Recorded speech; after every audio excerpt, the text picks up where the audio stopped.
So today I'm going to reuse one of my old paintings that I did a long time ago. I want to use the canvas. I want to reuse it because I have so many hanging up in my garage, and I finally found a way to do it, and I just wanted to share it with everyone. First thing we want to do is get rid of all these brush marks in here, and what I have is 600 grit sandpaper. I'm just going to go ahead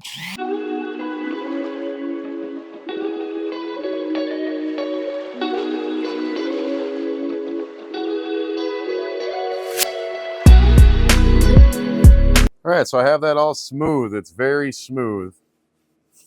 Now what I want to do, I'm going to get a paper towel and clean this off. Now that I got that cleaned off, I'm going to go ahead and hit it with some gray primer. We'll come back and adjust with this when it dries. All right, now I'm going to dump quite a bit of gesso on there. Probably just do one coat.